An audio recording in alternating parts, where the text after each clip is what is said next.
to the Press Row Show, the #1 rated pregame, intermission, and postgame show this side of the Mississippi.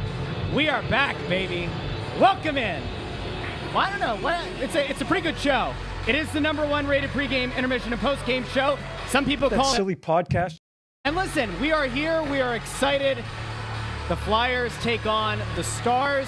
This is the first of 3 games in 4 days. Big snowstorm coming. And it's fitting that the big snowstorm comes after the coach says some positive things about Morgan Frost this morning. Oh. Bill Meltzer's here. Bill, how we doing? Doing great, guys. Doing great. I almost want to walk off the set when he does it. When he does an open like that. Well, it's we all need the occasional pun to start our evening. So.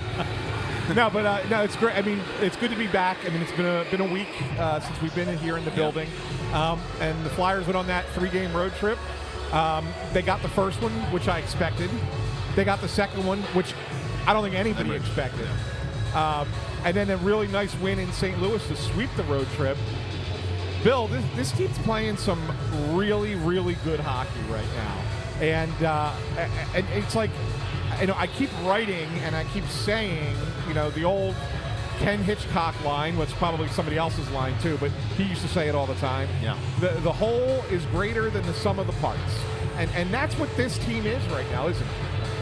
For sure. I mean, you look at the last 2 games of that road trip. You don't have Couturier. You don't have Drysdale. The first game they had to rotate 3 centers. Right. And all 3 of them stepped up. All 3 of them, Paling, Lawton, and Frost, all stepped up in that game. You had the second game in St. Louis. It's your 5th game in 8 nights. You figure you stepped up and you beat Winnipeg. This is a letdown game tonight. But It wasn't. There was no letdown. The Flyers were once again the better team and deserved to win. You get Cates back.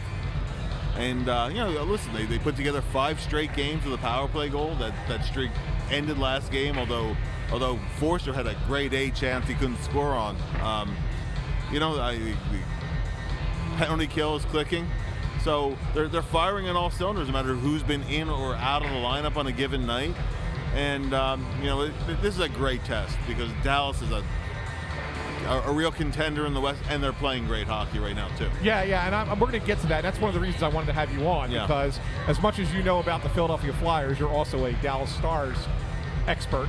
So I figured I'd have you come on to talk about Dallas as well. But before we get to the Stars, one of the things that we talked about on our pod earlier this week, while the day after the St. Louis game on Tuesday, we were saying about how the biggest surprise for us this year, and probably for anybody who watches and follows this team all season, has been how well the defense has played. Like, we kind of came, Bill, be honest, coming into the season, you had to think it was a weakness for this organization, right? Everybody did. Right, everybody. It wasn't just us, we're not being ridiculous in this. And yet here they are, with the exception of the goaltending, being the most consistent group and the most consistently reliable group of players that this Flyers team has. No, for sure. And nobody... Sean Walker, when he was healthy in L.A., he was a solid, definitely an NHL defenseman. Right. But I don't think anybody thought he was going to be the kind of upgrade that he's been. Right. Sealer he's been when you talk about a glue guy on the team, he's been just that. And he's improved his game too. Even in areas like moving the puck, which were never a strength of his, he's gotten a lot better at that. So they're able to roll out 3 legitimate pairings to where, long-term Zamula, who's played quite well lately, he's your 7th defenseman tonight. Right. No, absolutely. And even a guy like Risto, who was kind of there were so many people who liked him and so many people who hated him, right? And I guess more like the analytics folks hate him. If you look at his underlying numbers this year, they're improved. So he's another guy. I don't think Brad Shaw gets enough credit for the work that he does with this group. Everybody knows Torts' teams play a good defensive game and they play hard. But I think Brad Shaw deserves a lot more credit than he really gets. Without a question. And to where, to me, he's a candidate for a head coaching opening somewhere, if it opens. Sometimes guys are really good assistants, get their reputation. Well, he's a great assistant. Right. Could he be a head coach? I think Brad's gotten pigeonholed with that a little bit too. Great assistant, but I'll tell you what, the work that he has done, both with the PK and with the defense, that's big time. I mean, that's a huge reason why the team's better. There's two more things I want to get to with the Flyers before we jump to Dallas. Yeah. We mentioned the goaltending. Sam Urson gets the nod tonight in goal for the Flyers. It's really a situation now, Bill, and January's a busy month. There's a lot of games and a lot of in a short period of time. So the Flyers were always going to need both goalies to play at this time, whether they were going well or not. But it really says a lot when they could just basically say, whoever we want tonight. Because the way Carter Hart and Sam Urson have played, and it's Urson tonight, they've been the best players on this team all season. With apologies to Travis Konecny, who's going to the All-Star game, it's been Carter Hart and Sam Urson who've carried this team. Yeah, and now they're almost going on an alternating basis. Yeah. So, but it doesn't matter who's in the net on a given night. And there's, every team gives lip service, and we trust both our goalies.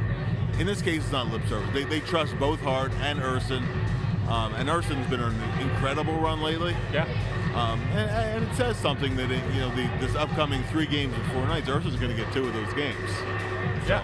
That does say a little bit of something. Yeah. A little bit of something.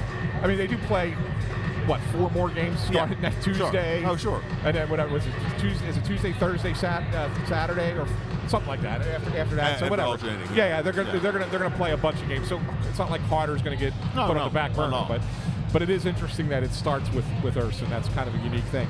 And finally, and I think, Bill, it's only right, because you've been a guy you've even said it yourself. You've been the Morgan Frost defender on the planet. Yeah. And, and I'm a guy who's, and we've had this discussion. I have not seen it in his first few years in this league the same way you have. Yeah. But right now, guy deserves his flowers. He had a heck of a road trip. Sure did. Heck of a road trip. And it was nice to finally hear John Tortorella give him props at the morning skate this morning about how well he's played lately. Yeah, and not just the offensive piece of it, that he has 5 points in 6 games, and several of those are on the power play, so he's been an important part of that surge. It's really been the energy he's brought, the number of chances he's been creating, it's nice. I mean, I've always known there's something in there. It's why when people have been anxious to kind of pull the plug, not yet, because there's something that's there. Do you really think it was just a matter of finally speaking up for himself? Do you think that was enough to kind of get him past whatever was holding him back? I think that's a piece of it. He had a face-to-face with Torts last year too, but we're not behind closed doors. But I got the sense that last year, and remember, Morgan was only scratched 1 time last year too. Right. But I think it was more along the lines of what can I do? What can I be doing better? And Morgan listened, he nodded, whatever. This time, Morgan stood up for himself, and where he disagreed with Torts, I don't agree with you, and why? And the thing with Torts is, while he can be hard on players, he likes when guys advocate for themselves and stand up. It was the turning point in his relationship with Travis Sanheim. And hopefully it's a turning point with Frost too, I hope. Yeah, I mean, the guy has played really, really well. And it's so funny you mentioned that. Scott Hartnell tells that story about his relationship with Tortorella, about how Torts told him that he was terrible, on the ice, and he was not doing what he was asked to do. And Hartnell was like, well, where did it happen? And Torts says, I'll pull the video and I'll show you. And then the next day, couldn't find the video. And Torts up to us like, I got to apologize. I don't have the video. There's no video. You weren't doing what we asked you to do. I just don't trust you in that spot. I still don't trust you. I just don't trust you. You were right, but I don't trust you. That's classic Torts. That's typical Torts. But let's talk about a little bit about the Dallas Stars. Because, like you said, I think that they've kind of been it's weird to say this, but they've kind of been a little bit under the radar the last couple of seasons. And even this season, there's all the attention being paid to Winnipeg and Vancouver for how well they're playing in the top of the Western standings. And there's the Dallas Stars just plugging along, doing their thing, one of the best teams in the sport, and they're coming in here playing really good hockey. And I know that they're missing their top defenseman in Heiskanen, but they've really played some good hockey, and this is going to be a test for the Flyers, especially because it's always hard to play that first game at home after a road trip, right? Always. And now you're playing a really good team in that first game at home. And no, good question. And the Stars are scoring a ton of goals. Yeah. They're right up near the top. Both ends of their special teams have been really good. Actually, they're tied with the Flyers for most shorthanded goals. They've gotten 10. Remember the last time the Flyers played them in Dallas? Flyers got 3 shorthanded goals on them. Flyers have to be careful. They have to be careful about turning pucks over up high because they will beat you in transition plays. Yeah. Their top line is something special. It really, really is. And the one thing the Stars have done, because for the longest time their marquee guys were Ben and Sagan, right? And their aging players, not particularly Ben, but they haven't skipped a beat. Those guys are playing a little lower in the lineup now. Rupe Hintz has been a guy nobody knows about around the league. He's sensational. I was going to bring him up. And he's tremendous. Yeah. He's an unbelievable hockey player. Jason Robertson got off to a slow start this season, and he's really come on too. Yeah. And he's a threat to do things every time he's on the ice, and he's always in scoring position. Even without Heiskanen in the lineup, Thomas Harley has been seeing more ice time, and he's been stepping up lately. Onger is a really good goalie, an all-star this season. Doesn't have the best numbers, but he's a very talented goalie. Of the 4 goalies between the Flyers and the Stars, Sam Ersson has the best numbers. Yeah.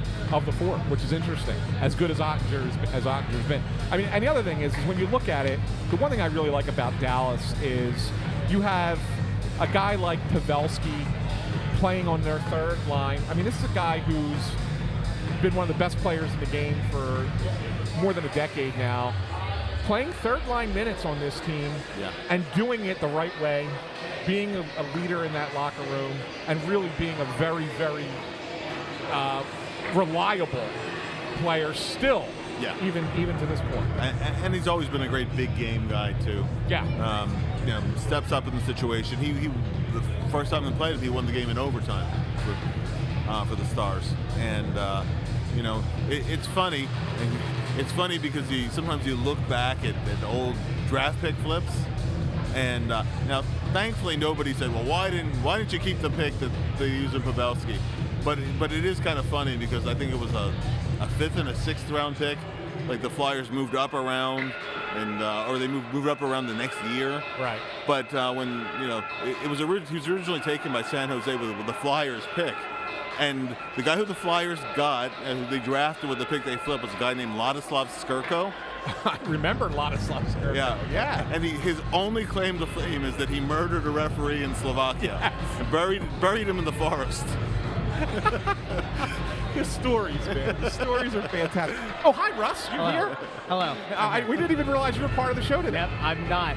I'm actively not today. Yeah, you got anything for us? You want to throw in some pearls of wisdom here? No, there's no pearls. I have no pearls of wisdom. No The pearls. reason that I haven't talked is because the number of likes on the YouTube video is below the threshold for me to talk.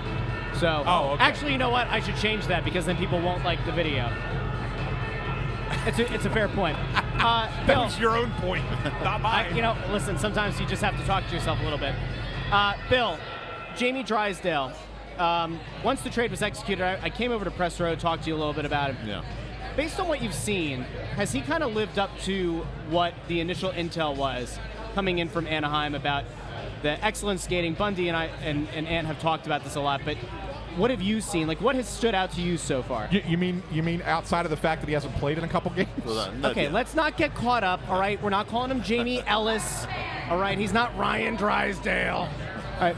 So Bill, like, what have you seen from Jamie Drysdale? What I guess should people get excited about from when he has played Anthony? I would say two things, and you can't not mention the skating. You have to start with the skating. His lateral skating is like A++. He's a phenomenal lateral skater. Go back to that Calgary game, and he got an assist on the play, but it wasn't so much the assist, it was the way he walked the blue line. Starts on the left side of the blue line, of course he's a right-handed shot, moves across the blue, and he pulled the PKers with him, and then he puts a perfect pass over to Frost so he could skate downhill into the puck to shoot it. Yeah, and that was the thing. Like, he created time and space for Morgan Frost to score that goal. Yeah. You know, credit Morgan Frost on the goal, but he doesn't have the space. Absolutely. Without that little play by Jamie Drysdale. Yeah, and he made a great pass in overtime to Frost, too, in that same game. And his ability also in 3-on-3, where he's all around the offensive zone. I mean, he's you know, when Torts said he could be a rover, and you know, sometimes that's not used in a complimentary kind of way. It means the guy can't play D, but that's not what he's saying. He's saying that he's one of those guys who can, you know, be a threat all over the offensive zone, and he has the speed. We saw that in overtime, although it was probably a penalty, truthfully, but the speed to get back if he's caught. Well, I think when Torts says, you know, he could be a bit of a rover, the Flyers play more of a running gun style than most teams. Yeah, they do. So when you have defensemen who can do that, you're kind of just activating. That's all you're really doing. Yeah. And you're basically telling guys like him and Sanheim, who's been doing it all year, just keep going, boys. Just keep going. We'll worry about covering for you. You know, and one thing I'll say, the Flyers put out, and it was really kind of an interesting thing, and I'm sure everybody watched it, anybody who saw it was watching it just for the fact that it was a mic'd up player. But Scott Lawton was mic'd up for the Montreal game. And, you know, and it was a nice little video that they put out. It was tied into Pride Night and everything else for, you know, and that's a big night for Scott. But there's at least two times, maybe three. I think I counted three, but I wasn't sure on the one, where he's on the ice and he's telling defensemen to go. I've got you covered. Go. Yeah. He's yelling at them. I got you covered. Go ahead. Like, and it's like that's what they want to do. And that's a very important thing to see, and you know, and say, now you got another guy besides Sanheim who can do those things and keep that offensive pressure on the other team. That's only going to make the Flyers that much better in the here and now, never mind for the future. Sure. It's so big a piece of playing fast, which is the mantra here over and over and over again. And listen, in today's NHL, if you're going to compete long term, you need defensemen that can help you up ice, because that's the way of the league now. Bill, can I don't want to put you in a bad spot here, but I'm going to put you in a bad spot. You are on the Silly Show after all. Oh, here we go. One of the things that this team really lacked before the Drysdale move was a guy who could really get the power play going, and we said, man, for as good as they've been, if they would even have a remotely competent power play, this team could realistically be in contention at the top of the Met. And maybe you're talking about a top 3, top 4 team in the conference if they had a good functioning power play. If he's healthy and he plays the way that he can play, does this all of a sudden get to a point where instead of it being like a 40% chance the team makes the playoffs, that we now start to say, no, it actually might, his acquisition alone might be enough to get them on the other side of the bubble, where you now start to expect making the playoffs instead of it being an outside chance? Well, two pieces of that, right? In the short term, you subtracted nothing from the roster, and you added a guy who, you know, he has all the makings of an impact player. So there certainly is that piece of it. In terms of the power play, even going into the season, you know, it's I didn't think they were going to be a top or even a middle of the pack power play, but it shouldn't be the worst power play. Yeah, right. In the NHL. So they certainly have the personnel to do that. You know, you're not going to be able to really pull up your season numbers too high because you're so far into the season at this point. Really, I want to look at the second half of the season, break that off from the rest of the year, and see where they rank over that sample size for the rest of the season. But you know, it certainly he adds a whole dimension. Listen, credit some credit to Zamula too, because he's done well. And that's the thing, and I give Torts some credit there too, because you bring in Jamie Drysdale and you think automatically, all right, this guy's going to be your power play quarterback. But the power play had actually started get better prior to his arrival because of the way Zamula has played on the power play. Yeah. And so he basically said, yeah, we'll get Drysdale some second unit time, but right now we're not touching Big Z the way he's playing on the and the reason is, Bill, he's A, not afraid to shoot, but B, when he shoots, he gets the shots on net. That's the most important thing. What a novel concept. Yeah. We were talking, one of the things in our little tease of Ryan Ellis before he disappeared forever was one of the things he did so well over his career when he was healthy and in the lineup was he got shots on net consistently. Yeah. And the Flyers saw that little tease before he was gone. And hopefully, and Drysdale's very good at that. That adds a whole other dimension. Yeah. Getting shots through. One other guy that Torts talked about this morning about getting shots on net specifically was Owen Tippett. Yeah. I think he said he had 10 shots. 10 shots, 11 attempts. Yeah. On 11 attempts, right? And usually he's a guy, I guess, where the frustration has been in the past. Frustration maybe might be too harsh of a word, but where you almost hope that he could get a little bit better was getting those shots on goal because he was missing the net. Yeah. With as good a shot as he's got and as talented as he is, if they could get him to do what he did in St. Louis a little bit more consistently, he could take that step from being a decent player to being a very good player in this league. Oh, for sure. He creates so many of his own shots. One thing I think he's done a little bit better lately, too, I've never considered this a strength of his. A lot of his scoring chances are self-created. He'll grab the puck, use his speed and his size, and take it to the net, right? And he's very good at it. One thing hasn't been great at in his career is finding his seam and somebody else passes him the puck. And even when he's played with Brinken, with Frost, and whatever, he's not great at it, but he's gotten better at it. And that adds a whole other dimension, too. Yeah, it certainly does.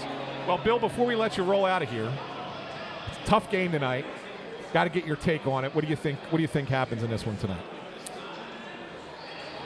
Honestly, looking at it, I'm a little worried about this game. I think the way Dallas is playing right now, first game off of that road trip, it's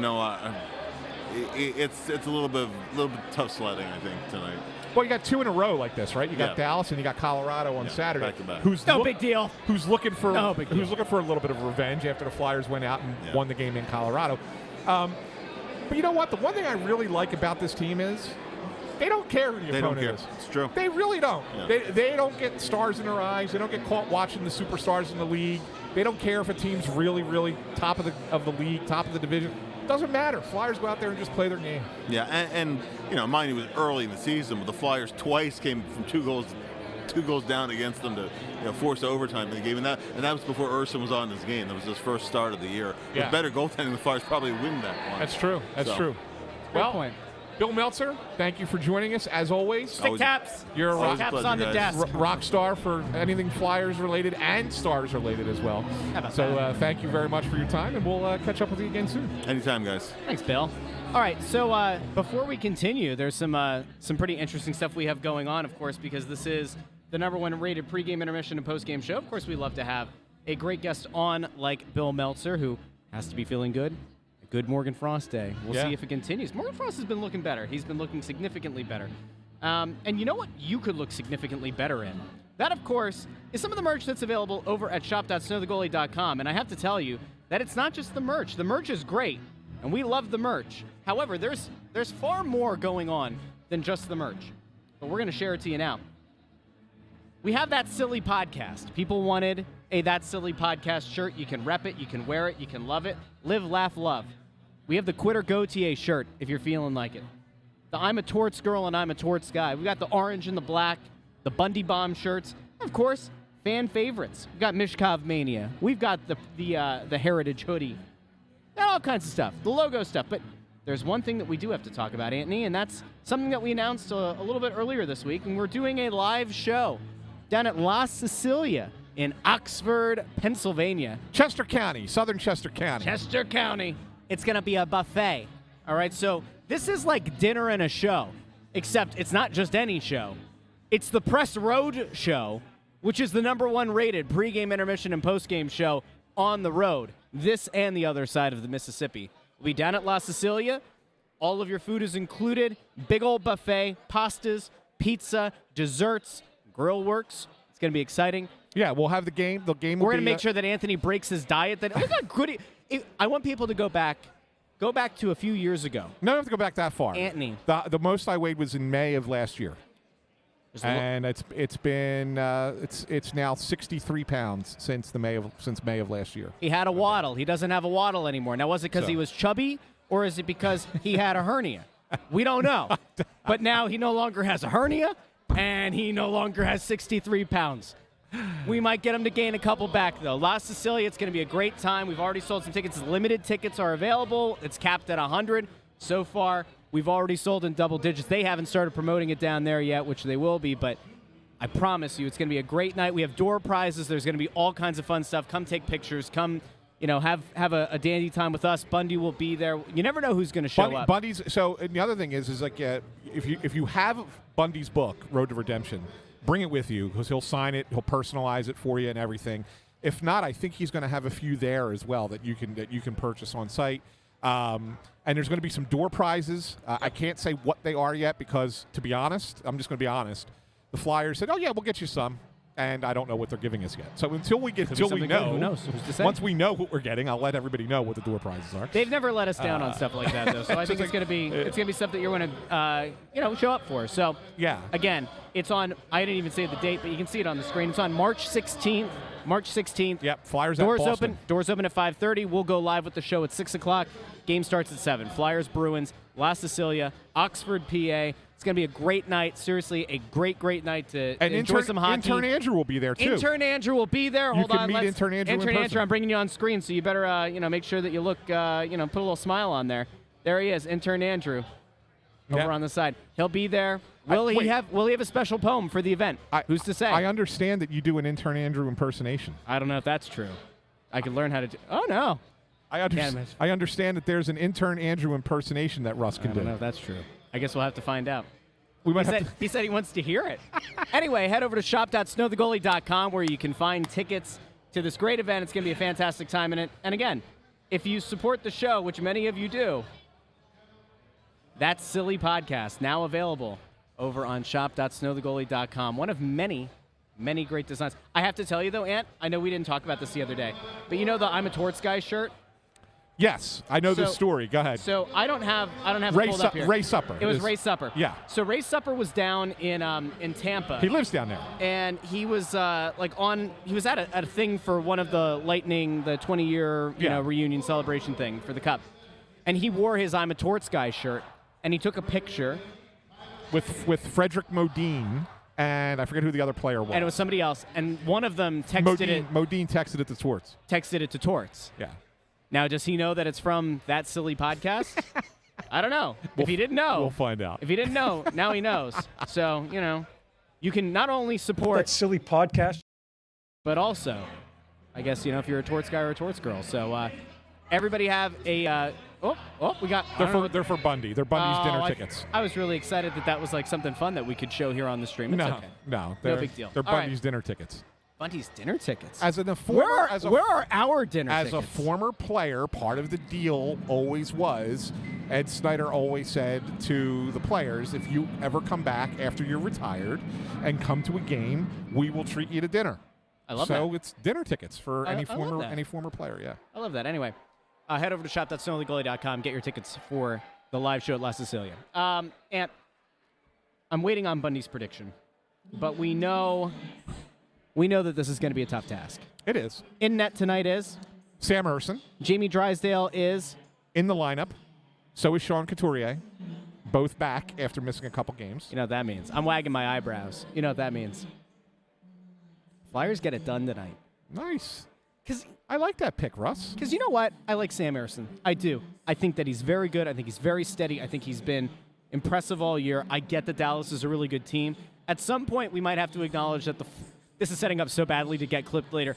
At some point, we have to acknowledge that the Flyers are actually a much better team than we had been led to believe. And I do think that Drysdale being in the lineup is going to give them that extra level, a little bit of dynamic play.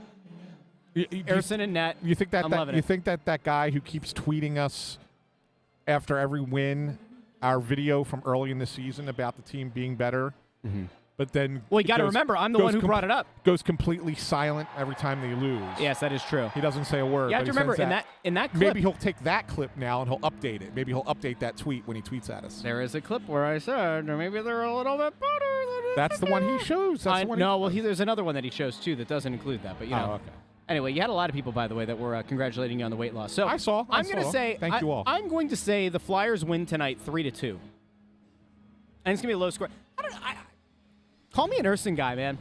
Like I do think you're not alone with the Urson guy stuff. I do think that Urson's ultimately the guy that they build around. I don't disagree with you on that. I think that's the case too. I just don't think that they want to say it yet. Well, of course not. I mean, it's a little too early to kind of go that route. But I mean, I do think that there's something to be said when you look at them basically alternating. Yeah. I know it's a busy schedule, but if you had a true number one, the number one guy would play 2 out of 3. Yep.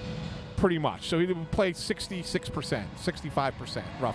And I know Tort said something at the end of the press conference this morning, and he said, well, we've done a good job in pro sports of making athletes think that they're tired. And so therefore they don't, it's not like the old days where you're going to play that many games. And so now you're playing somewhere, your number one guy's playing about 55 instead of 65. But at the same time, it just seems that every time they reset into a new group of games, all right, you just came off a road trip. Now you're going to be home for a while. Who gets the first start? It's Urson. Who got the first start on the road trip after the holidays? It was Urson. Now, in that case, they were lining up Carter Hart to play in Seattle and play in Edmonton. Seattle's where he played junior hockey. Edmonton's where he grew up. So, okay, that one kind of made a little bit more sense. But it just seems like every time that they've had an opportunity to reset a portion of their calendar and a portion of their schedule, that the first guy that they're going to is Sam Urson. I think there's something to that, Russ. Again, got to remember, too, last year, the coach went out of his way to consistently put him over, which he did not do for it. The beginning of the year, this season, he was very complimentary of Hart, and we even acknowledged it. But look, sometimes when there is that idea of a door opens, another one closes, all that, Hart not being able to remain in the lineup because of illness a few times has kind of forced Tortorella's hand a few times, and I think that Urson's been very reliable, and there's something to be said. I'm glad Hunter Mikos brought that up because I was just going to ask you.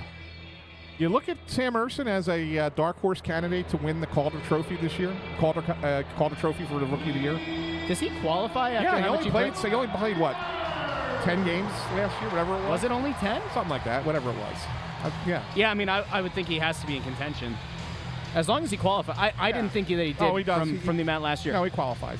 I would say he has to. Yeah. He has to be in contention. Yeah, it has to be. All right, so I said Flyers 3-2. What do you got over there, Intern Andrew? He says 4-3 Stars. Boo! I think Intern Andrew is pretty spot on. Were you going to go Stars 4-3? That's exactly what I was going to go. Wow.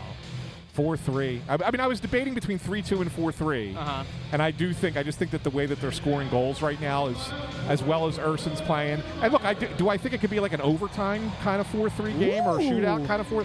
Well, I don't think it was a shootout. I mean, because of shootout, Urson's really good in the shootout. So maybe he's fantastic in the shootout. But maybe an overtime 4-3 Dallas is that's kind of how I was thinking. It was going to be a 1-goal game, probably overtime. I was debating between 3-2 and 4-3. And I think 4-3 is the right score. Favor the Stars. Do us a favor, by the way. We are keeping track. I believe it's Allison is the one who offered to help with this. She's the best. And you know what? I'm holding Allison to this one. Since Allison is keeping track, the one thing that she has been asking for since the beginning of the season, and you've not done for her, and I think you now have to since she's going to do this tracking for us, is you got to get her a Danny B shirt in the store. Oh, I will. I told her that if she does the spreadsheet and she does the tracking, she's getting merch. There you go. So we'll put the Danny B shirt in there. Don't you worry, in that store. Yeah. So anyway, get your predictions in. You can put them here or you can put them on Twitter. We're about to tweet that out as soon as we get Bundy's prediction. Make sure you get yours in. Don't forget, the second half of the season, we are tracking. Whoever ends up with the most points for the fan predictions will win a prize. What? I love the fact, and it's more and more every show, there are guys who say they want an Intern Andrew shirt. That's got to be or his they're friends. an Intern Andrew guy. No, I don't think they are. So you don't think he has friends? No, I know he has friends. Are those Anthony guys? over Are those here guys your bullying friends? No, Intern they're not Andrew. your friends. I know they're not your friends. Maybe they are his friends. He just doesn't know it yet. I'll tell you one thing that we do Future know. friends. I'll tell you one thing that we do know is that it's time for us to roll out. We'll be back first intermission, second intermission, and of course post-game. Bundy will be here first intermission. Talk to you soon.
Yes, the gang is here. It's the Press Row Show, the #1 rated pregame, intermission, and postgame show this side of the Mississippi.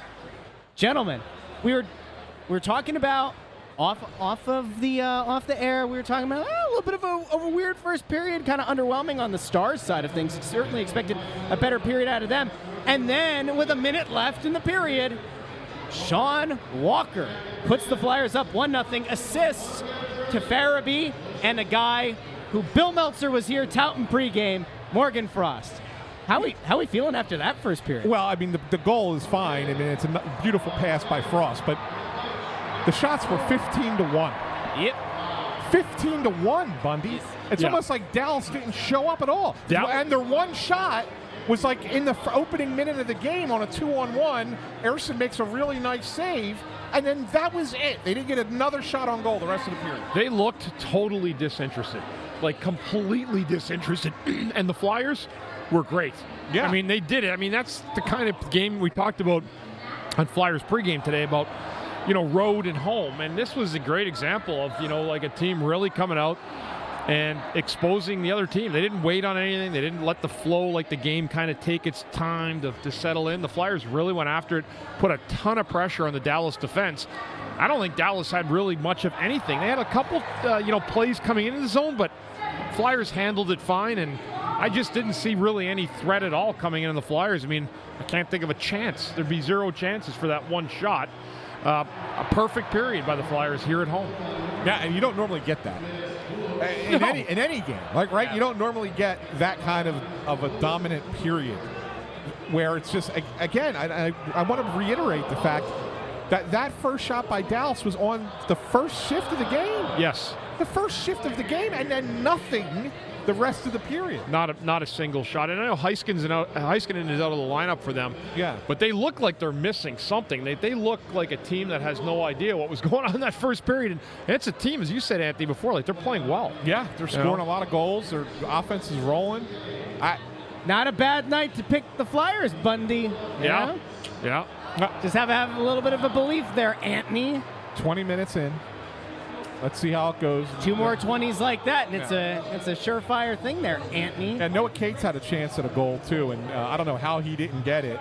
There was a rebound right there on the doorstep, and he wasn't able to put it by. So, but he actually thought he actually had a really solid period. Yeah. Look, there's not a person on that team who you sit there and go, they didn't have a good period. They all played well. The entire team played well that period. Every guy, yeah. Let's talk about Noah Cates. Because before he got injured, we were talking about Noah Cates as a guy who, he was one of a few players at that point that we said, man, like, at some point the coach has to consider a scratch, has to consider it. He wasn't playing well about 8 games prior to going out with injury. And for him to come back and look as good as he has, you think there's probably a rush of adrenaline, right? Like there's something about being at home, back in the lineup, all that. But what have you guys seen out of his play so far? He certainly looks like a guy who's motivated to prove that he should be in the lineup and go back to being a fixture in the lineup. Yeah, well, now they've got their guys kind of lined up where they want them, right? I mean, now that he's back, Couturier's back after missing a couple of games, Frost is playing better, Paling's back with that with his unit. So you got your middle of the ice is kind of exactly how you kind of hoped it would be at the beginning of the year. Yeah. So, and when you have that and you have the 4 lines rolling and everybody's doing things the right way, all the players are going to look better, right? But so to Noah Cates' credit, there's a guy that was a little bit, struggling a bit, for a few games. You're right about that. I mean, we were sitting here talking about it at the time. But since he's come back, a couple games now, he's looked solid. He's been pretty good. This is a good question by Matt Beagle. Do you think Frost just wants the Intern Andrew handshake? It's turning guys' games around. The handshake. Yeah. You're not wrong. Now, the Intern Andrew handshake. I think Intern Andrew has to be more assertive. You give it like he hands him a dead fish. Yeah, he's got to go up to the guy and shake his hand. Is this what you've seen down there when the guy is getting ready to be done the interview? Is he giving him this, or is he? No. Do we have to have a handshake class with Intern Andrew? Do we have to have a clinic with Intern Andrew? Go talk to Joe Watson. The art of the handshake. Is that what we need? Look, he's upset. By the way, we talked about You're this. going to have to get him a mic soon. He does look. He has a microphone. He does look grumpy He has tonight, a microphone. So when he wants to answer, He has a don't let him microphone. answer just to himself. Grab your microphone. But let him say what he has to say. Oh, he's plugging in. Oh, jeez. This show is going straight. Look at to, this cat. Now his head's in the way. He's blocking the camera. Jeez Louise. This is why we can't have nice things. He calibrated his mic or anything. All right, let's see if we can hear you. Go ahead. Can you guys hear me? Yeah, we got you. All right, fine. All right. We're even gonna bring up on the screen. Go ahead. Okay, so Intern when you Andrew. say that I need to be more assertive, what do you mean? Like, you have to go up to the guy and shake hands. Thanks for doing the interview. So I've done that a couple of times this year, and they just kind of like they didn't hear me, or I guess, or whatever. Like I said, thanks, Travis, to Sanheim, and he was halfway into the hallway already. Yeah, but that was a tough night. I think that they were all just kind of mad about what took place the other night. Whatever. But, All right. I will not let if they win tonight, and we have a player interview, I will not let him leave without first shaking my hand. How's There that? you go. Intern there you go. Andrew. There he is. There you go. ladies And we'll and try and get it on camera. Well, We'll try and get it on camera. We'll see. Ant's going to have to take over the camera duties just to get, because that's what people care about post-game. It's not the quotes, it's not the thoughts, the insight on the game. It's whether or not Intern Andrew gets the handshake. By the way, thank you, Intern Andrew. By the way, Good job, intern. one of the things that we, I think, definitely need to talk about here is when we do our live show, which we did talk about pregame on March 16th at La Sicilia, that happens to be right around St. Patty's Day. And so I would like to make an official decree that for the live show, Intern Andrew, and the next day at the charities, Intern Andrew has to dress like a leprechaun. I don't see how we could have anything else. And he's going to do a poem. Has to be a poem. Poem and leprechaun. Leprechaun poem. And it can't be the same one. You can't recycle from the live show to the charities event. So they've got to green be tights. green tights, green hat, the works. He only has to do one poem. No, he should do two. He doesn't have to do two poems. Well, one could be for the live fans and the other could be for the charity. Listen, it doesn't matter. I do want to bring this up, though, because, of course, as we mentioned during pregame, we're doing a live show at La Sicilia down in Oxford. It's going to be a great night. Huge Italian buffet. It's included in the price. Think of it as dinner and a show. It's a BYOB. It's going to have pasta, pizza, desserts, all kinds of grilled stuff. It's going to be a great night. Appetizers. Appetizer. Yep. How about any pasta? Can it be prosciutto? It has to be prosciutto. I'm going to talk to La Sicilia. And We the need- cheese, you need the cheeses and the meats. Quindi voglio prosciutto e carne. We got the, come on in there. We got the cheeses. We got the meats. We got the cheese pinch. We The got the prayer prosciutto, hands. we got the cheese meatballs. Pinch, prayer hands. Anyway, La Sicilia, Oxford, PA.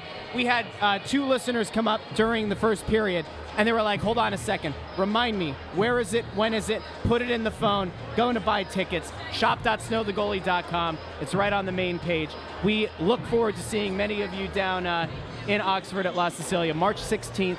Doors open at 5:30. We'll start the show at 6, the Press Road Show. It will be a And great time. And then Flyers Bruins starts at 7. It's going to be on the. They're going to have it on a big projector, right? Am I Yes, correct? the game will be on. Yep. Will be projected in the room that we're in, and We're going to be mingling with people, hanging out. We'll be Fully- watching the game with everybody. Yeah. Fully unfiltered Bundy. You haven't experienced a Flyers game until you get unfiltered Bundy during a game. Well, that's unfiltered night. That is Yes. unfiltered. Yes. It's Press Unfiltered. Road Press show. Road Show. We can That's say right. whatever the heck we want. That's right. I do want to bring up a questionable thing that happened during the first period, guys. Yeah. Had nothing to do with on the ice. Gritty did something, and Gritty's going to get in trouble. Uh-oh. I think Gritty's going to get in trouble. There was a proposal attempt. Gritty shoved the guy out of the way, and he had a sign. What did the sign say, Anthony? Mine's bigger. First time Anthony's ever been able to say that. And Gritty pushed the guy out of the way and had a bigger ring, had a And- bigger diamond. And And then took the broad away, like the fiance away Yep. up the stairs. it just, the crowd went mild. It was kind of sad. It was not a great reaction. People were very excited about a potential proposal. They were behind it. Gritty And sucked the life they out went, of it. It then was, they went, oh. yep.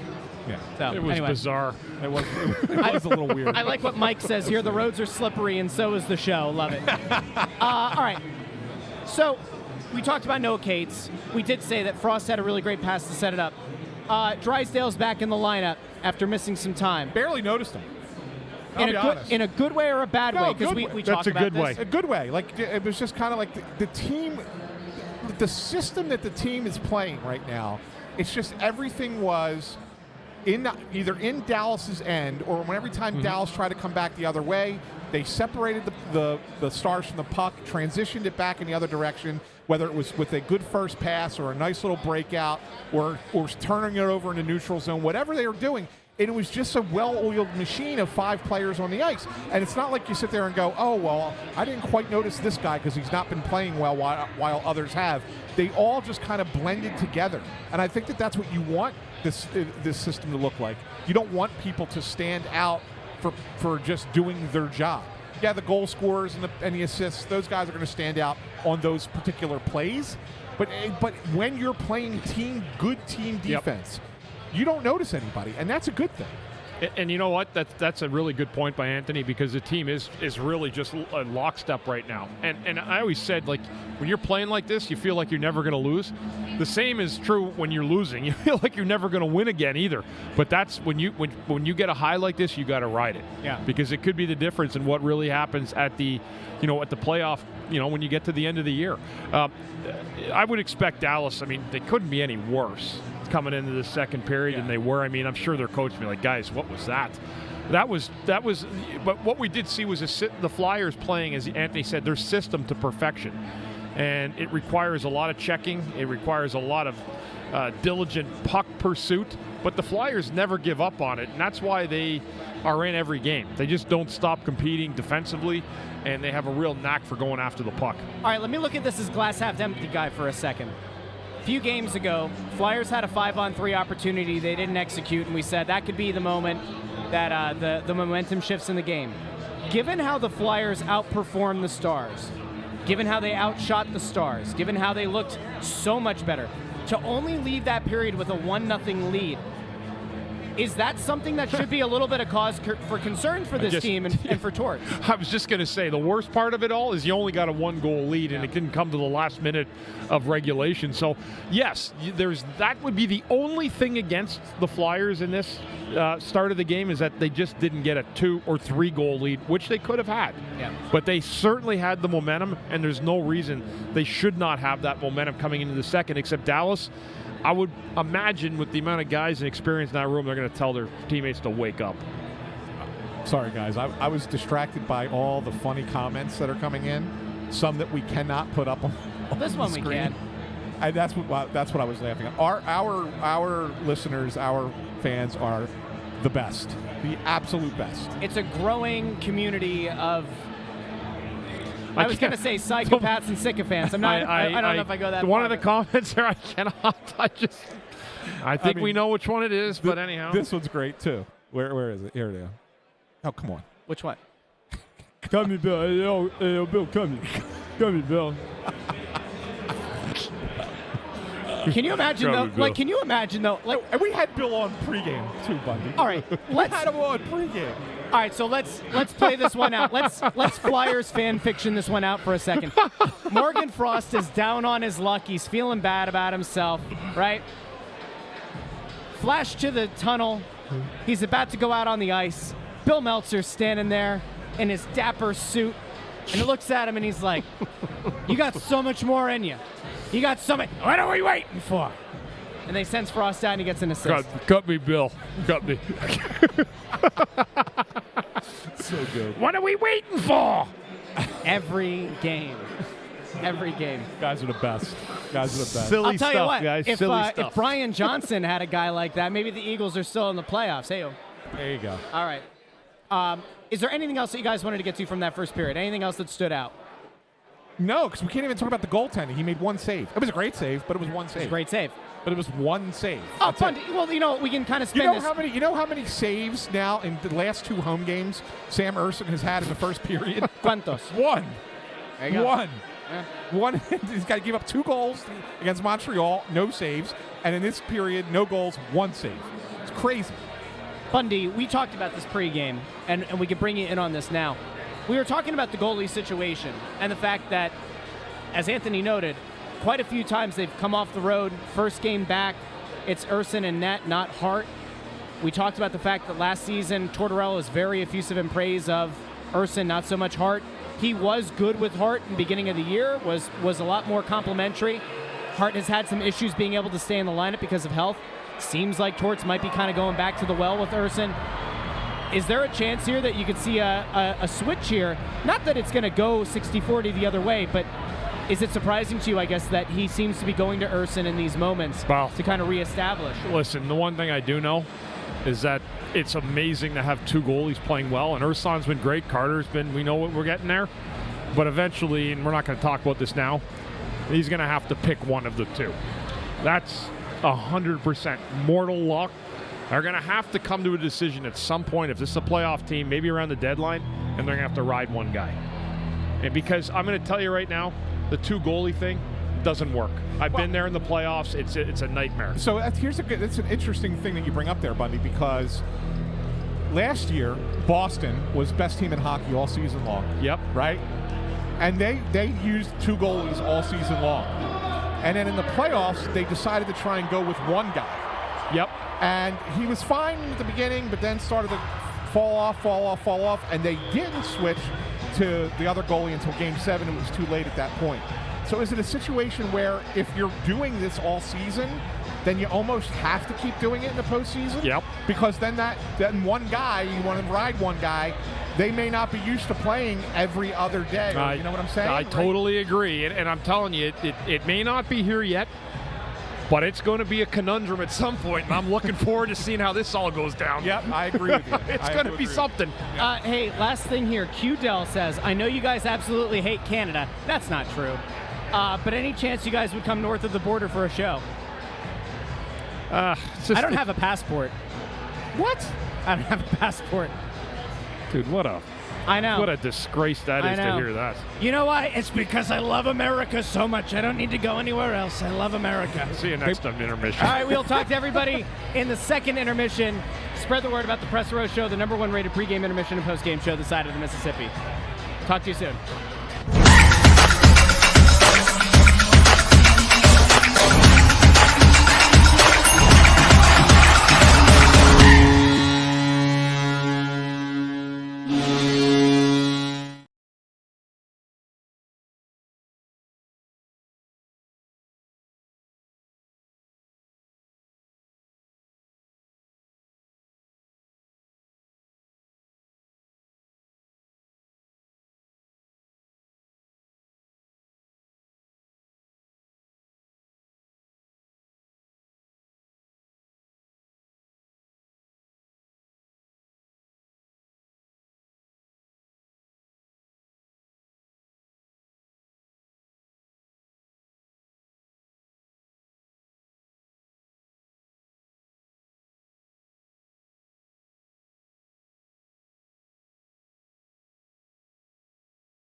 look into the sky and find the stars. Well, they're not here. They did score a goal that period, but the Flyers still lead 2-1 after 2 periods. Gentlemen, the Flyers are still massively out shooting Dallas in this game. It's 30-9. As I was saying, massively out shooting them. This is not Green Bay Dallas. This is Flyers Dallas. Oh, look at you. And yet it seems like the other one, right? I mean, it's 30-9 shots after 2 periods. And to be honest, it was 25-3. 20-1. 20-1, 25-3 when Dallas scored. Yep. And then from that point forward, Bundy, it's almost like until the penalty right here at the very end. It was almost like Dallas was finding their game and getting it going a little bit. And you're sitting there going, uh-oh. Yeah. They're going to tie this, aren't they? Yeah, and I actually said it to you, right? I looked and I said, you know what? I have this really bad feeling that Dallas is somehow going to tie this game, whether it's 2-2 or 3-3. I just got that. Somebody wrote it there, too. It's got that kind of feeling about it a little bit. And the Flyers, and because the Flyers just dominated this team so bad for 35, 36, 37 minutes probably. Maybe actually a little bit less than that, but maybe 32 minutes till Dallas woke up after the goal, and they're in the game. Now, the Flyers have some power play time coming out into the third, but I didn't like the way that things kind of fell apart at the end of the second, and Dallas, as Anthony and me were talking, definitely found their game in their legs. And they had a lot more cohesion than they certainly did at any point in the earlier parts of this hockey game. Yeah, you don't want this team to wake up, because that's the one thing about Dallas is they score, and they score a lot. They're a really good offensive team. So you don't want to kind of, you want to let the sleeping dog lie there. And look, it wasn't like it was a bad play or anything that led to the Dallas goal. I mean, it's a 50-50 puck on the wall that just kind of it pops up off of a stick and lands right at Sagan's feet. Yes. And he just, top shelves it past Erson. So it's not like you can sit there and go, oh, Sean Walker, geez, why didn't you win that 50-50 battle? I mean, he's going for the puck, and Duchesne arrives kind of the same time. Yep. Kind of pops it up. I mean, it's like, what are you going to do? Those things happen. So that's not anything like to kind of blame on anybody. And then you had one other little nugget that happened there in that third period towards the end as that all was unfurling. Tyson Forster blocks a shot. Didn't seem like all that hard of a shot, but boy, was he in pain.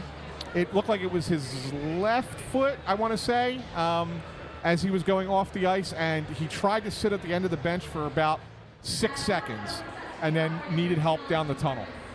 And then that was it. He didn't come back up the end of the period. We'll try to get you an update on that. If the Flyers put anything out, it'll be a lower body injury. Lower body is what we suspect, right? Yeah. So we'll get an update on that during the period, and we'll try to get it tweeted out. Yeah, I mean, maybe he comes back. Who knows? I mean, but you've had those before, right? They hurt like hell for 5 minutes, and you got it. Do you get it in the skate? Yeah. So the key to that is to not take the skate off.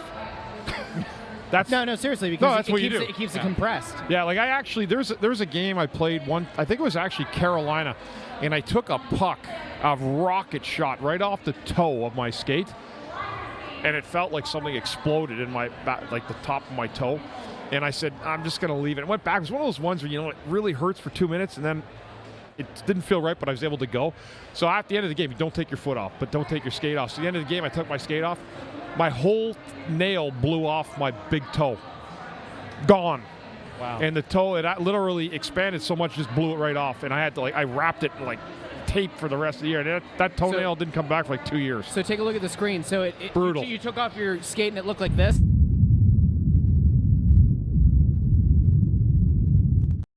When it was in the skate, but if I took the skate off, there was no chance I was going to get it back on. Yeah. Forget about it, because you're pressured in there, and I'll tell you what, when you take it off, forget about it. You're looking for an ice bucket right away. Yeah. Okay. I mean, you're saying that like we don't have any experience with anybody breaking a toe here at Wells Fargo Center, and of course, about a year ago at the Flyers Charities Carnival, our own Anthony SanFilippo, this lovely man here who's down 63 pounds, he got into the dunk tank last year. And somebody who's no longer here or affiliated with the team, who made nice with us before leaving, she dunked him. Her name was Val Camillo, and she dunked Anthony in the dunk tank. Couldn't hit the target with the ball, ran up, pushed the thing, plopped him into the water, broke the man's toe. Pinky toe, no less. Wow. And you know what? This man, he stayed in there. He could have sued. He didn't sue. I didn't even notice it until afterwards. Don't say that. As your counsel, I can tell you, don't admit that. I didn't notice it until afterwards. He didn't. He was unaware because he was in so much pain, and he didn't. Imagine suing somebody for a broken pinky toe. Oh my gosh, are you kidding me? I mean, come on. But they bought me a cake. I mean, come on. They bought him a cake. It was a very nice cake. They bought him off with a cake. Is that why she's not here anymore? Did she misappropriate company funds to buy you like a very swanky cake? The bean counters want to know why they went to sophisticated. Why does it say that there's a Russ, cake here with a foot? Russ, hey, SanFilippo broke his toe. Get him a cake. Wouldn't work now. He's down 63 pounds. The man doesn't violate his own diet except for when we're all together March 16th at La Sicilia in Oxford. Snow the Goalie. Shop.snowthegoalie.com. Go get your tickets today. All right. Sam Ersson hasn't had a lot to face in this game. The goal that he gave up. No, it's not. You can't put it on him.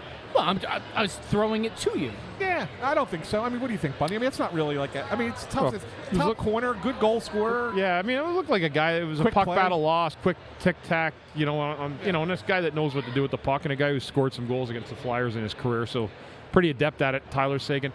I mean, Dallas found life. That's what I don't like. The good part is the Flyers should have some offensive momentum heading into the third with the power play still on deck.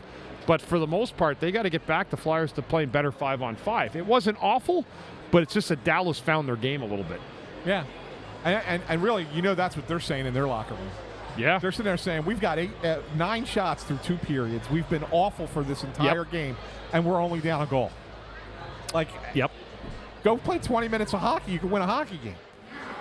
100%. That's what Dallas is saying. I mean, they're on the road. I mean, now ideally the Flyers are in a perfect position. They get the lead here at home, even though it's still a lead. And teams that I would say have a lead heading into the third usually come out successful.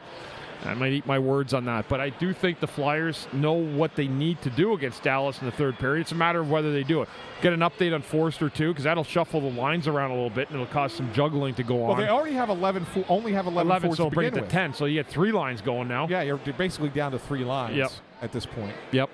So not ideal. Interesting. Going to be interesting. Not ideal at all. But hey, you have 7 defensemen to rotate. Kind of questionable now, isn't it? Because this isn't the first time that this team has suffered an injury up front and then been left shorthanded. And then, of course, there was the game where there was an injury where they were already shorthanded, and then he sat Farabee for the entirety of the game. Yes. At some point, do you have to look at this as a coaching staff and say perhaps the 11-7 split ain't the way to go? I don't like it at all, but I'm not taking a shot at the coaches for that. I'm just telling you I don't like it. It breaks up the chemistry in your lineup, especially for the defense. The problem is when you have that many guys playing, you're going to, as a defenseman, you're going to feel bad for the guy that gets the least ice time. Because I always say it's like human nature. I played with 7D. I bet you probably more than 30 times in my career, I'm guessing.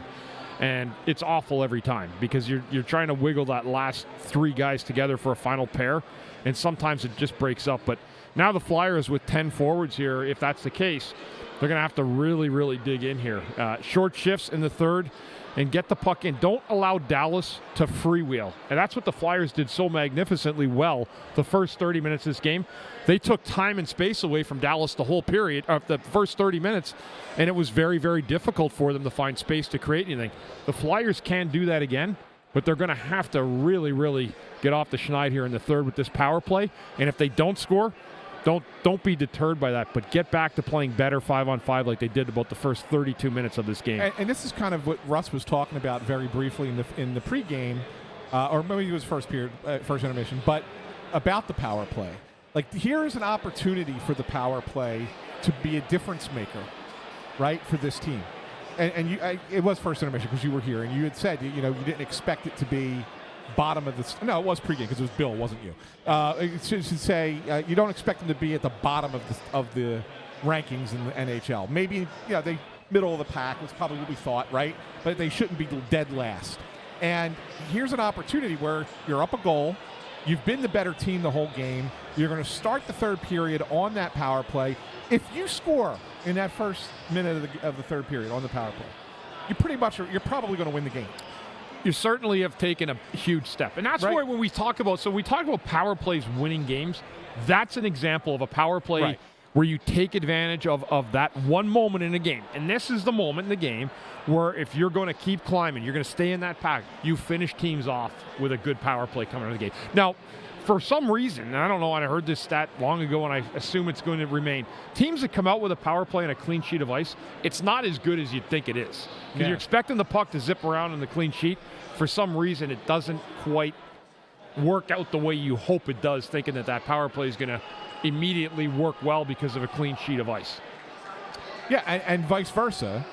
If you're Dallas and you kill it off, now all of a sudden you feel like you have momentum. You do. And, well, you'll be able to at least tell yourself that. Right. Oh, we killed it off. Let's get back to 5-on-5, guys. That's where you're looking for momentum, something positive in the course of a hockey game. Dallas doesn't have a lot of positives in this game. The biggest positive they have was that goal late to make it a 2-1 game rather than keep it at 2-0. But this is critical time here for the Flyers. And again, I called this on Flyer Pregame the most important 4 games of the year thus far, based on where they are in the standings, where they need to go, continue going in the standings. And as we said before on our regular show, it's a lot easier staying in than getting in. And that's really what's so important with the Flyers. When you're out 4 points, it could take you 2 weeks if you're winning to get back in that top 8. So that's why it's so important. Bob Wright with a good stat there. The Stars have let's see that again. Stars have outscored teams 64-48 in the third period. It's a huge number. That's a huge number. Yeah.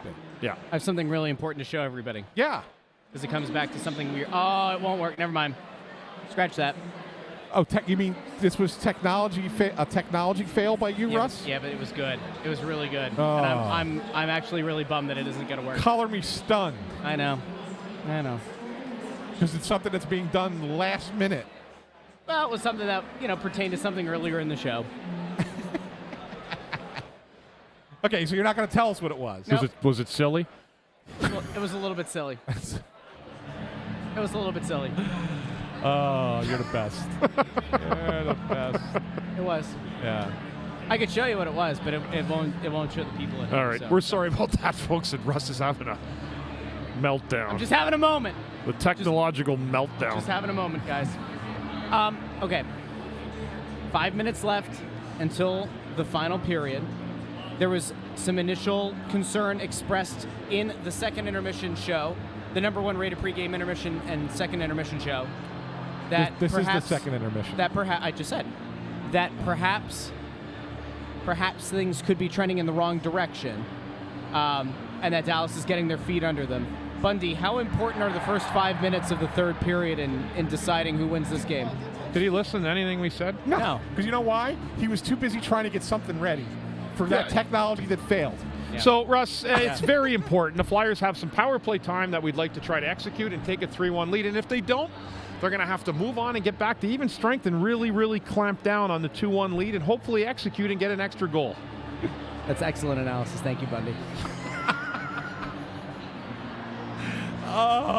You guys are all watching this, right? You saw just what Listen, just I'm happened. disappointed that I couldn't get this thing pulled out. That he's sitting, all right? you're sitting there and you're nodding along with the entire conversation we're having. Dude, you're giving us the phony nod.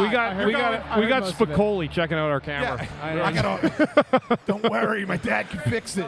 He's got a real cool set of tools. He has no idea what that's from, by the way. No, I do. You do? Yeah, that's Sean Penn. What movie? Right? Fast Times. Yes, Fast Times at Ridgemont High. Right? Yeah. Remember you ordered a pizza to his class? I was in high school or middle school. I thought that was the greatest thing ever. Oh, Fast Times. Claudio Spicoli ordering a pizza to the class. Yeah. We just had a dude look just like him, just looking in the camera like he's like, yo, man, what up, dude? What's that? Put Russ back on the shelf. What's funny is because the funny thing was that pregame, it was me and Meltzer talking for a good 15 minutes. Yep. And Russ did not engage at all. Yep. And I kept thinking, is he going to chime in? And no, okay, I got to go another question to Bill. And is he going to chime in? I made another you work. question to Bill? Usually I'm the straw that stirs the drink and here. somebody put a comment in there. It's like, is Russ finger painting over there? What is He's doing his homework with his kids. I wish. What a great time. Do you want me to tell you what it was? Yes. I found the video of you in the dunk tank. Oh, of course. And I was really excited about it because I was like, oh, okay, like, we can pull that up during the press row show here, but it didn't work, and I don't know why, and it makes me really sad, and that's it. This right here, what we've witnessed here, Ant, is a... There it is, Russ. I can pull it up. It's a generational did I get shift. It? Oh, there we go. All right, here we go. This is what I was working on. Yeah. We were talking about Anthony breaking his toe. And notice, boom! That's the move that broke Anthony's toe. That was the thing that did it. It was that move. Let's look at that again in slow motion, shall we? Let's shall. Notice, boom! There breaks the toe. It was really sad. Yeah. And then look, he pops up. Now what you can't see here is there are about 55 extra pounds of Anthony there, and he's dropped those 6, so yeah. More than looking good. about 55 at that point. Yeah, you're right. Yeah, see that? I was tracking your weight. You didn't know it. Oh, you found it. Intern Andrew. I was working. We gave everybody here an example tonight of Gen X against millennials. Attention spans. All that stuff coming into full play tonight. Valentina said you were coloring by numbers. Yo, color by numbers? No. We can crap on a lot of things. Color by numbers is totally fine. All of you people out there who want to crap on color by numbers, it's very therapeutic, I'll have you know. Well, and Santos is asking a great question. Is Russ a part of this or just to nod along to the music? No, I'm just nodding today. No, but that's... That was from pregame. But that was from pregame. But yeah, but that bothers me. Because Why? I'm sitting here looking, like I glance over every once in a while, and you're just going along with your head, and it's like, okay, he's paying attention, and he's gaslighting Never heard us. a word we ever said. He's gaslighting us. He's not paying attention to a damn thing we're saying. Not a word. Didn't care to hear it. Didn't really give two birds at all. There's the cake. There's the cake. See? Look, everybody's paying attention. Look, they all see it. All the fans are watching. It's a $100,000 cake.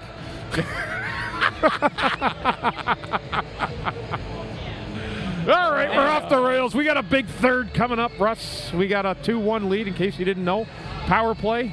30 seconds. And we're going to roll. All right, I have a question here with 30 seconds left, Bundy. How important are the first 5 minutes of the third period going to be? It's, you know what, seriously? I'm going to toss you off the balcony in a minute. Okay, listen. It's a really important, this is a really important game tonight to get this road, or the homestand started off right. This is critical third period. I hope nobody's offended that we had a little bit of fun here. After all, we are That silly podcast.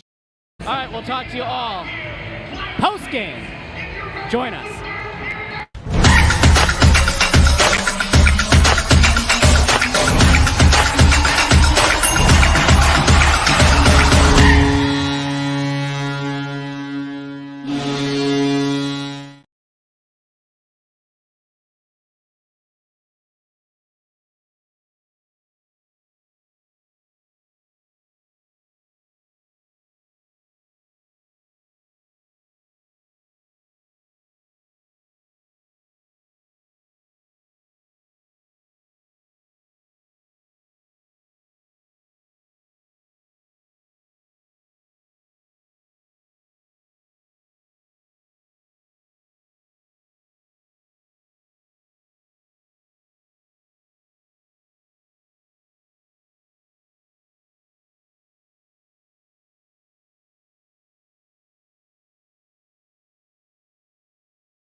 Let's go, ladies and gentlemen. Welcome into the Press Row Show, the #1 rated pregame, intermission, and postgame show this side of the Mississippi.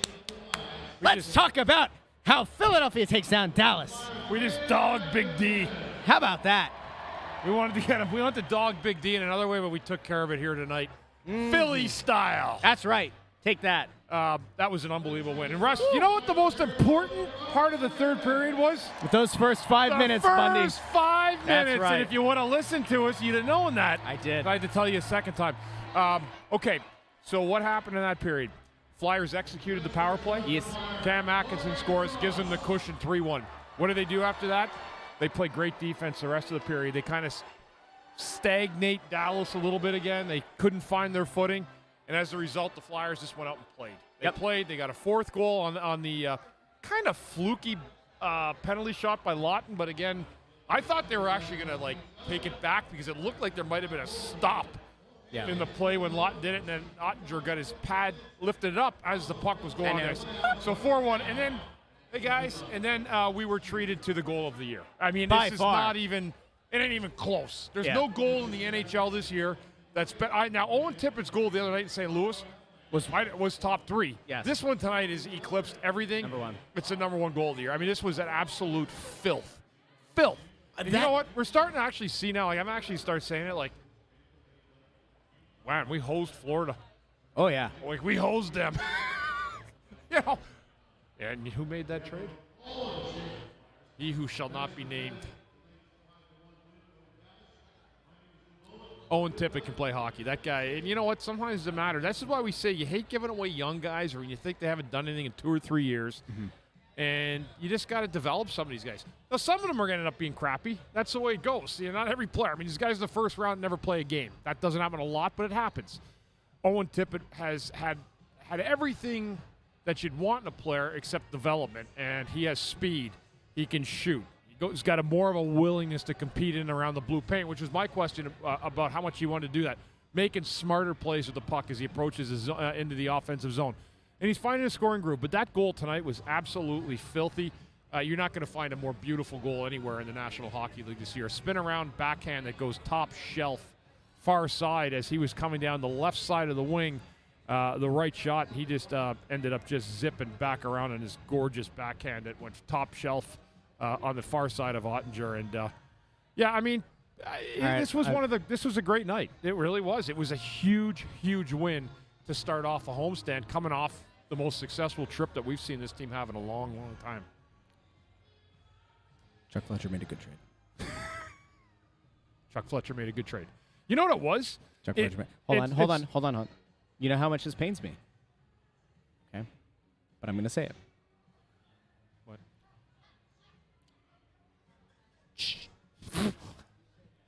All right. Chuck Fletcher made a good trade. You know what he was? Yeah. So what happened was... listen, it might have only been one. There might have only been one good trade the man made. However, all things considered, when the former captain forced his way, gave a one-team list, and that one team was Florida, and there were other teams that were interested and perhaps some more intriguing prospects, we have to give the credit. We cannot sit up here and act like frauds and act like, revisionist history. We have to give credit. Whether... I don't know. Well, Florida, what they should have gotten, they should have gotten picks. Yes. Right? And so Chuck kind of, from what I heard, cried a little bit to Florida, like, wow, we need more than that. He's been here forever, and, we're giving you a guy that's going to really help you. Didn't help really at all in the playoffs, ultimately. But we ended up there saying, okay, well, who do we give? What young guy? Okay, we'll give you this Owen Tippett. We don't think he's going to develop. Because remember, he was kind of, I wouldn't say that he's in the same place that Frost found himself in, but it was like a former high pick that wasn't really panning out and was like a perfect change of scenery candidate. And we talked last year. We talked at the start of this year. There have been times where Tippett kind of goes into these kind of slumps, which goal scorers do. But jeez, man, I'm not gonna try to sell people on the idea that he's some upper echelon scorer. Let's not get it twisted. But the skill on that goal. I mean, goal of the year, yes. Find me a nicer goal for the Philadelphia Flyers in the last 10 years. No, you won't. A prettier goal. I know that there's been some in the playoffs that have been more meaningful, but find me a more skillful goal than that. Absolutely. This is a good point bonkers. here by Vinit. Is it just me, or is this one of the faster Flyers teams in quite some time? They play with a lot of speed. They do. They play with tempo. I don't know if they're necessarily the fastest team, but they play with speed. And that's a fair a fair point when you look at this team. But they do. They play fast, and they come in transition as well as anybody, which has been the most impressive thing. And that's why I think this team has had the success they've had, is because of their transition and the way they really turn pucks over from the other team and then push it forward again and go back on the offense. I mean, it's been really, really impressive to watch. There's no doubt. Yeah. Well, and you have a bunch of guys who are hungry, who are trying to make an impression. You know, go back to the podcasts that we did in the offseason, and when we looked at this team, there were a few things that we thought would happen, and obviously they've far exceeded expectations on a number of levels. But we thought, all right, rebuilding team, you're going to see a lot of young guys get a legitimate opportunity to put themselves in a position to gain equity with this coach, to gain equity with this organization going forward. They're going to bust it each and every time. They want to get in the coach's good graces, and they want to prove more than anything that they're deserving of time so that they can be part of whatever this thing is next. And there are other guys who are kind of at the end of contracts who might also just be trying to like put out good game film for teams that might be interested in executing a trade for them. But this whole thing, like there are guys on this team that we have definitely seen take the next step. No doubt. They've been developed. And that is why you are now having this conversation about where, not that long ago, we were like, maybe 40% chance they make the playoffs. To now, they have so many guys who are taking that next step. And I was critical, a month ago, right? I said a lot of these guys are plateauing. They're not taking the next step. They've all kind of collectively taken the next step.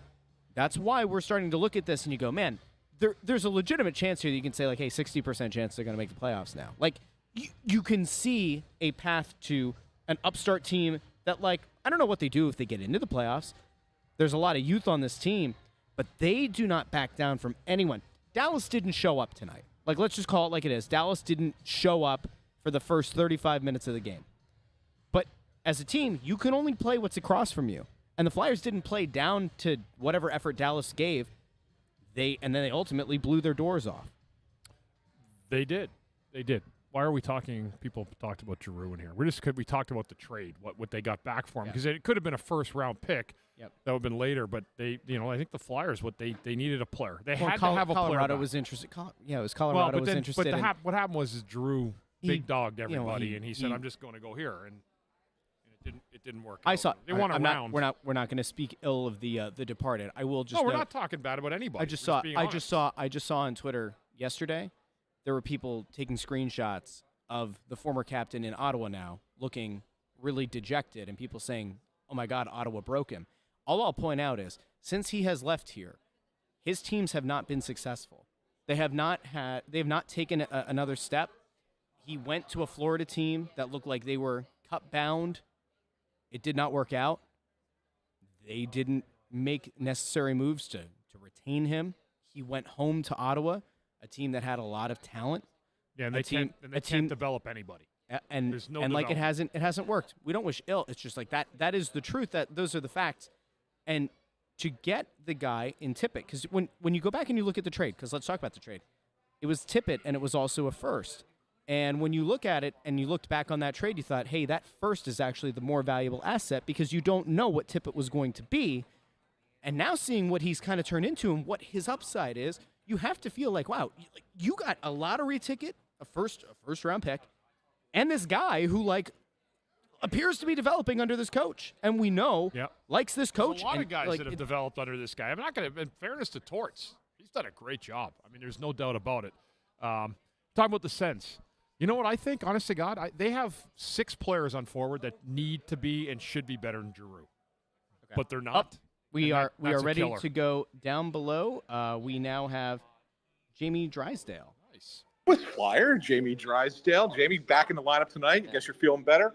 Can you talk a little bit about this effort? I mean, you're playing one of the best teams in the NHL in the Dallas Stars, and you guys pretty much controlled that game from puck drop to the end.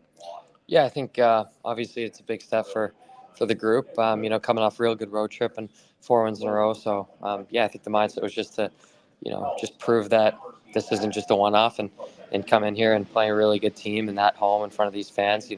Put a real good effort in. I think that was the goal, and I think it's fair to say that that it worked out for us. When you go into the start of the third period, it's 2-1. You guys playing great, but they're within a goal, but you have the rest of that power play. How important was it for you guys to come out and just grab the game back right there at that point with that goal? Yeah, I think when you got that opportunity, I think Tort said, in between periods, he said, obviously try and score, but I think the biggest part is to try and create momentum for the next line out, the next group. And I think we're able to do that, and just rolled them over in the third period. So, it was a good 60-minute effort of the group. I know it's been a little bit of a whirlwind for you since coming here last week and getting acclimated. What is it about the way that this team plays, the style that it plays, that really excites you and fits your game well? It's fast. Everything. All the focus is quick up. Don't let teams breathe. Play fast. Transition. There's always outlets for the D. It's get out of your zone as fast as you can and get into the O zone. So, it's a fun game of hockey to play, especially when executed well. I think you saw a good example of that out there tonight. Last one from me. Goal by Owen. I mean, literally, best goal in the NHL this season. I mean, that's one of the prettiest goals you're going to see. I mean, it's got to be up there. I've played against him for a long time now. Back to junior, I skated with him growing up. He would come to my minor hockey skates with my minor hockey team as like a celebrity guest and come skate with us. So, he's got all the skill in the world, and, it's nice to see him using it and put it to work, and he's having a hell of a player. Wait a second. I mean, you guys are only a couple years apart. Yeah. He was the celebrity guest. Yeah, when I was in minor hockey, he was a top pick to the OHL. Okay. And I think at the time he would have been had just gotten drafted in the first round to the NHL. So for us guys in the minor, in minor hockey, that was real cool, and he was obviously unbelievable back then and still is now. So, that's kind of how it went. Jamie Drysdale, thanks for joining us on the Snow the Goalie postgame show. Appreciate it. Thank you. Awesome. Appreciate it. All right, ladies and gentlemen, welcome back in to the Press Row Show, the #1 rated. Drysdale's a great guy. He's going to be a great Flyer, but we got to work on the camera, dude. Like, even I'm getting sick of it. It's a potato. I'm done. Like, it's a potato. Is it intern? I don't know. We got to figure. Maybe don't worry. I've already called Wi-Fi. I've already fired off a screenshot and a message to somebody who. I can see 20% of Jamie through the pixels. Listen, 480p. I'll put the full quality interview up. But at least later. We get somebody, right? That's right. We get somebody. That's what it's all about. It's like the hokey pokey. That's what it's all about. Just imagine living in 1962. We're here with you every night. I don't think people understand how good we have it these days. Is our country divided? Are there things that we wish could be better? Sure. Do we have 140p video? No, unless you're here on the Press Row Show. Anyway, we'll put that up in full quality on social media later. Anyway, Drysdale, man, like you listen to the way, yeah, and you listen to the way that the guy talks about his teammates. He's only been here for a week. You listen to the way that he talks about his teammates. It's very clear why he was so well liked in Anaheim. Yeah. You understand now why the people in Anaheim were so sad to see him go. Yeah. And then you watch what he does on the ice. I feel like we're being a little bit hyperbolic tonight, or maybe I am. But Drysdale is the best skating defenseman to wear a Flyers sweater in I don't know how long. Well, there's been some good ones. I mean, but in terms of his flow, the way he makes it look so effortless. Very smooth. Yep. Yeah, I mean, he's a guy. There's been a lot of good efforts tonight. A lot of guys. I mean, nobody played bad. I can say that. Not one Flyer had a bad game tonight. The goalie was solid when he had to, and it was good. It was a good night all around. And I'll be honest with you, I was hesitant to kind of pick the Flyers earlier just because of the success of the trip, and Dallas is coming in here kind of rolling. I mean, I don't say rolling, but they're a good team and they have good players, and the Flyers just absolutely slapped them across the face. I mean, they slapped them and slapped them good early. And the Dallas, I mean, you get outshot. When you're outshot 20-1 at one point, was it? At that's one point, just it was 20-1 and 28-9, 25-3 was the biggest one, I think. But that was, I mean, that's insane. When you're able to do that to people and you put it, I mean, that puts a huge dent in a start for a team coming on the road and Man, I'll tell you what, it was impressive. But I cannot think of a guy that had a rough night on the ice tonight. I really can't. For the Flyers. Dallas, a laundry list. I don't want to take this to the other side of things because we don't care about Dallas. But you've, I'm sure, been on teams where they've come out, like your team has come out like Dallas did in this game. Like, what goes into that? The way that they, like I said earlier, they kind of no-showed the first 35 minutes. What goes into that? Like, as a team, how are you unable, especially like if you have a bad first period, you think, all right, well, you got to get off to a good start in the second. And then to not, I mean, really, it took them until almost the end of the second to really kind of get in this game. Like, what goes into that? Why were they so out of it? They're a good team, but they didn't look it tonight. I think the Flyers did a lot of things to them to make their night difficult. This was a 60-minute game tonight. Dallas played well for 8 minutes of this game. That was it. The last 8 minutes of the second period. Yeah. The Flyers turn pucks over. They forecheck hard. They're relentless and diligent in their defensive play. And they make good, smart plays offensively. They don't turn pucks over stupidly. They make concise plays with the puck. They are playing their system as well as I've seen any team play system hockey because they don't have the horses that you see like a lot of the skill. Now, there's guys that have stepped up. Owen Tippett, Konechny, these guys have done an unbelievable job really providing offense.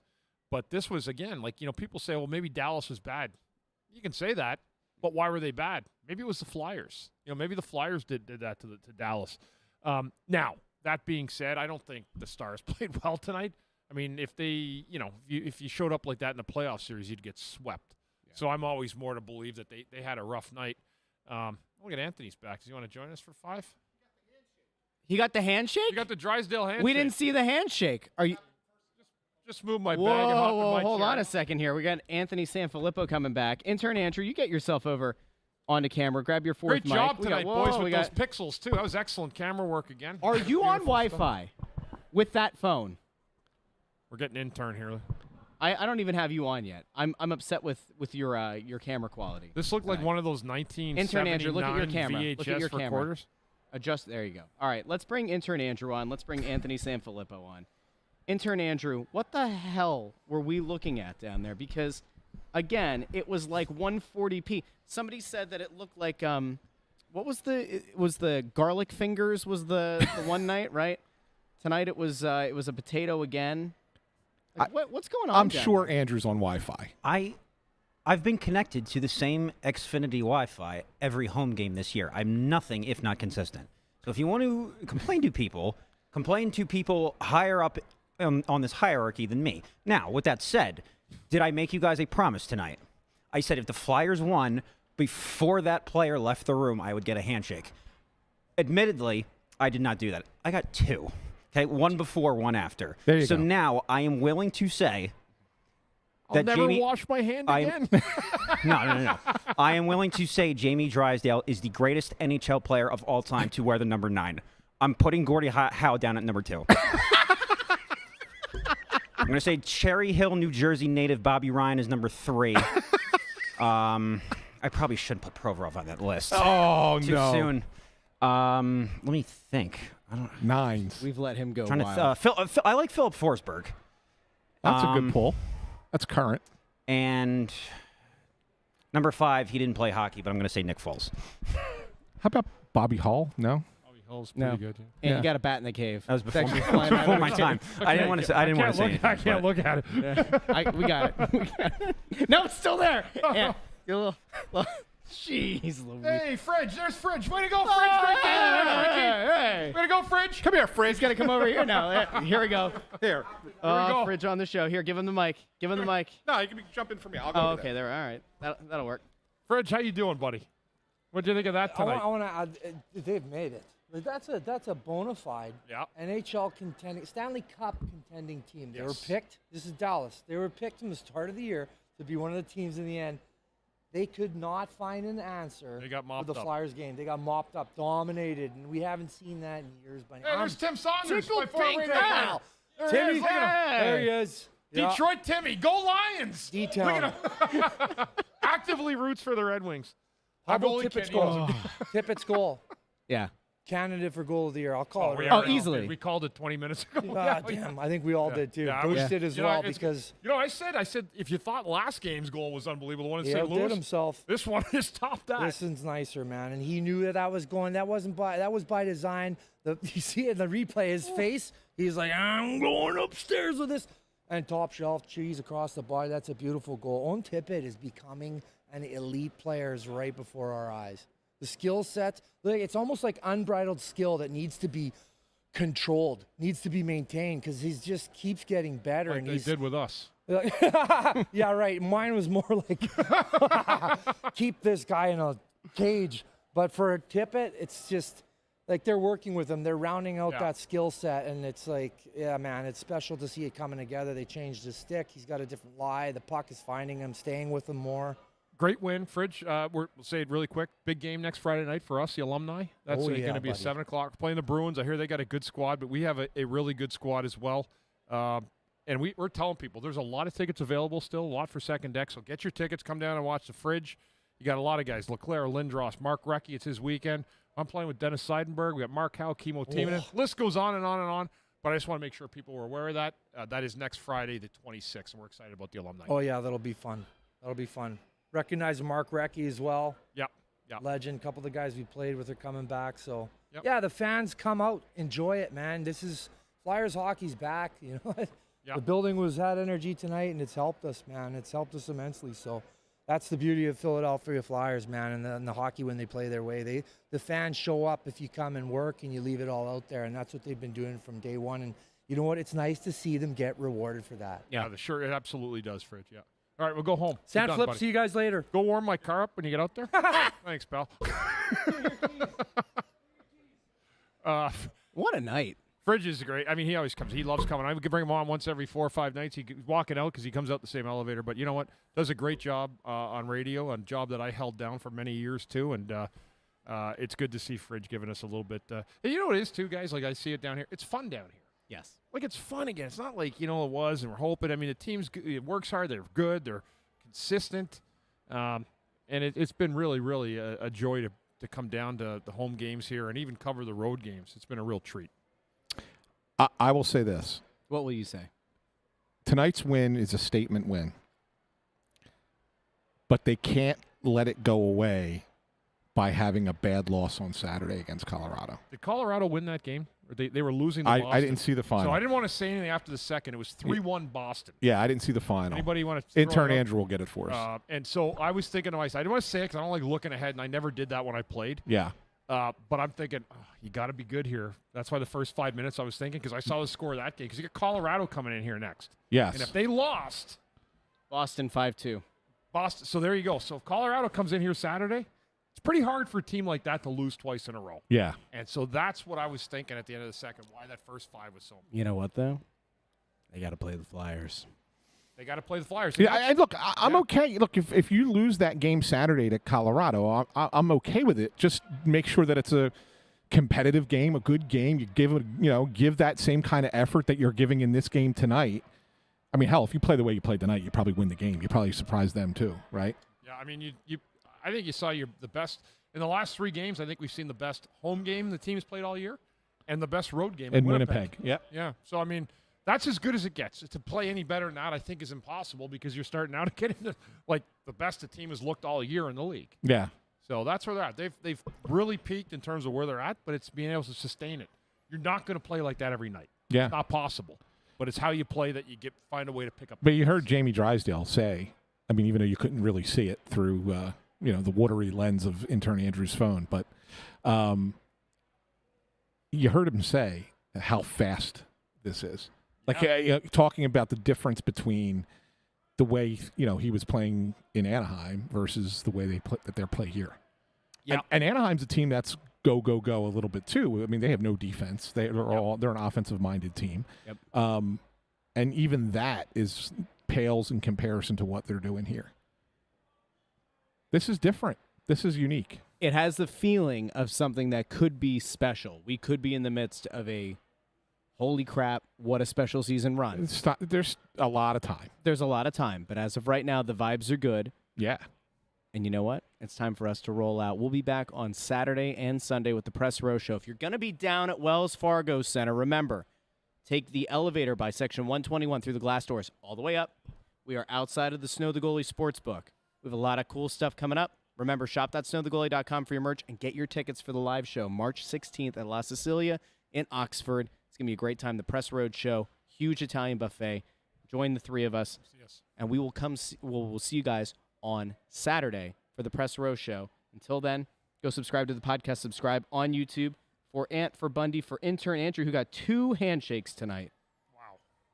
It's a great night, and it's a great night for a Flyers win. Have a great night, everybody. Good night, everyone.